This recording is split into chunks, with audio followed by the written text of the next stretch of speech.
اور جو ان کو واپس کر کے پیسے بھی لے سکتے تھے ان سے. وہ روایت تھی وہاں کہ ان کے رشتہ دار پیسے دیتے تھے قیدی کو رہا کرنے میں. لیکن تب انہوں نے کہا کہ جو بھی 10 مسلمانوں کو پڑھا لکھا دے گا وہ فری ہے. یعنی پیسے سے زیادہ ترجیح دی علم کو.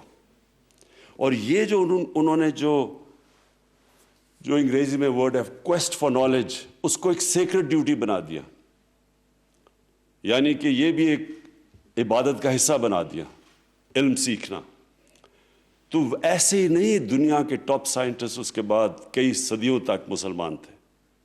اور جو پھر وہ میرے خیال میں خلیفہ مامون رشید نے ہاؤس آف وزڈم قائم کیا، جدھر دنیا کی کتابیں آئیں، ٹرانسلیٹ کیا. مسلمان لیڈرز تھے، تھاٹ لیڈرز تھے. تو اس کی بنیاد رکھی گئی مدینہ میں. اور پھر یہ بھی دیکھا کہ ہم نیچے کیسے گئے اور پھر کیسے یورپ آگے گیا. تعلیم پہ انہوں نے زور لگا دیا، ریسرچ پہ. ہماری کوشش آج یہ اٹیمپٹ، اور یہ میں پھر سے پنجاب گورنمنٹ کو خاص طور پہ ان کو خراج تحسین پیش کرتا ہوں، کیونکہ انہوں نے یہ جو نام رکھا ہے رحمت العالمین، اور پھر یہ بھی کہا ہے کہ یہ سب کے لیے ہے.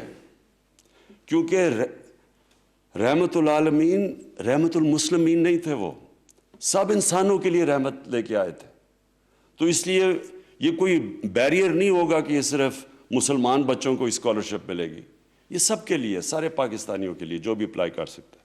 اور جو مجھے چیز اچھی لگی، انہوں نے آن لائن پورٹل بنا دیا ہے کہ جو بھی اپلائی کرنا چاہتا ہے اسکالرشپ پہ، اور پھر ٹوٹلی میرٹ کے اوپر اسکالرشپس دی جائیں گے. تو یہ ہم نے فیڈرل گورنمنٹ میں بھی لے کے آئے ہیں. یہ ہم کے پی کی حکومت نے بھی، ابھی آپ نے کے پی کے پختونخوا کے چیف منسٹر کو بھی سنا کہ وہ بھی اب اناؤنس کر رہے ہیں. میں صرف یہ ذرا اماؤنٹس بتا دوں کہ یہ بڑا کبھی پاکستان میں اس لیول کی اسکالرشپس نہیں دی گئیں. فیڈرل گورنمنٹ ہر سال 5.5 ارب روپیہ خرچ کرے گا اسکالرشپس پہ. 70,000 اسکالرشپس دے گا، اور یہ 5 سال تک ہوگا. اب سے لے کے 5 سال تک ہم انشاءاللہ فیڈرل گورنمنٹ 28 ارب روپیہ خرچ کرے گی، اور اس میں 3.5 لاکھ اسکالرشپس دے گی. پنجاب نے آپ نے سن ہی لیا، انہوں نے 15,000 ہر سال، 1 ارب روپیہ ہر سال دے رہے ہیں. کے پی پختونخوا 1 ارب روپیہ ہر سال، اور وہ بھی تقریباً 15,000 ٹارگٹ میٹ کریں گے. اور ان کا بھی آگے جا کے 75,000 اسکالرشپس کا ٹارگٹ ہے پنجاب کا اگلے چند سالوں میں. 72,000 ہے پختونخوا کا، اور جس طرح میں نے کہا 3.5 لاکھ ہم فیڈرل گورنمنٹ اسکالرشپس دے گی. جو میں آخری بات کرنا چاہتا ہوں وہ یہ کہ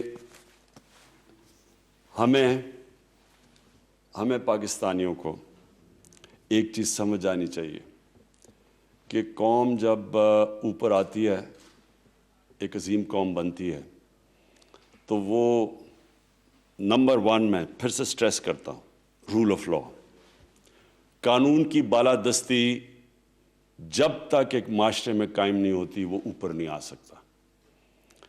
یہ جو رول آف لا ہے، یہ جو چیز ہے، یہ سمجھنے والی چیز ہے، کیونکہ یہی بھی ہمارے نبی صلی اللہ علیہ وسلم نے کہا تھا کہ بڑی قومیں تمہارے سے پہلے تباہ ہوئیں جدھر رول آف لا نہیں تھا.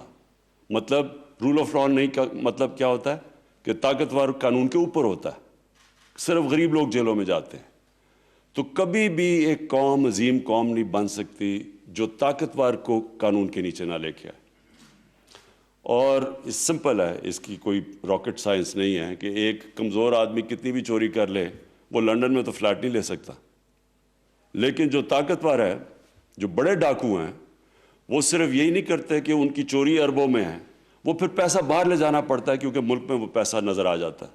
تو 2 طرح نقصان پہنچاتا ہے. روپے جو آپ کی کرنسی ہے وہ بھی افیکٹ ہوتی ہے یہ منی لانڈرنگ سے. اور یہ جو فیکٹ آئی کی رپورٹ ہے یونائٹڈ نیشنز سیکرٹری جنرل کی جو پینل اس نے بنائی تھی کہ 1,000 ارب ڈالر ہر سال غریب ملکوں سے ٹیکس ہیونز میں اور امیر ملکوں میں جاتا ہے. تو یہ سارے پیسے والے لوگ لے کے جاتے ہیں، غریب لوگ نہیں لے کے جاتے. یہ جو ہمارے جیلوں میں بیچارے لوگ ہیں، یہ نہیں ہے جو یہ پیسہ باہر بھیج رہے ہیں، یہ بڑے بڑے طاقتور لوگ ہیں. تو آپ ان کو قانون کے نیچے نہیں لے کے آئیں گے کبھی بھی ملک ترقی کر ہی نہیں سکتا. تو یہ اس کے پیچھے رول آف لاء کے پیچھے, جو کہ مدینہ کی ریاست میں اسٹیبلش کیا گیا تھا. دوسری چیز ہے فلاحی ریاست. جب تک ایک عام آدمی کا سٹیک نہیں ہوتا ایک سٹیٹ میں, یعنی وہ کہے جی میرا بھی یہ ملک ہے, وہ تب کہے گا میرا ملک ہے جب ملک اس عام آدمی کی بنیادی ضروریات پوری کرے گا, اور اس کو فلاحی ریاست کہتے ہیں. یہ بھی دنیا کی تاریخ میں پہلی دفعہ بنی تھی. اور تیسری چیز تعلیم. علم کے بغیر, تعلیم کے بغیر کبھی بھی کوئی قوم اوپر نہیں جا سکتی. آج ہم یہ دیکھ لیں کہ تھوڑے سے یہودی ہیں دنیا میں, ان کی نمبر دیکھ لیں کتنے ہیں, یعنی ہر چیز میں ڈومینیٹ کرتے ہیں. تعلیم میں وہ کرتے ہیں, فائنانس میں وہ کرتے ہیں, میڈیا میں وہ کرتے ہیں, کیونکہ انہوں نے شروع سے ریئلائز کیا کہ ہم تھوڑے سے ہیں تو ہمیں تعلیم علم سیکھنا چاہیے.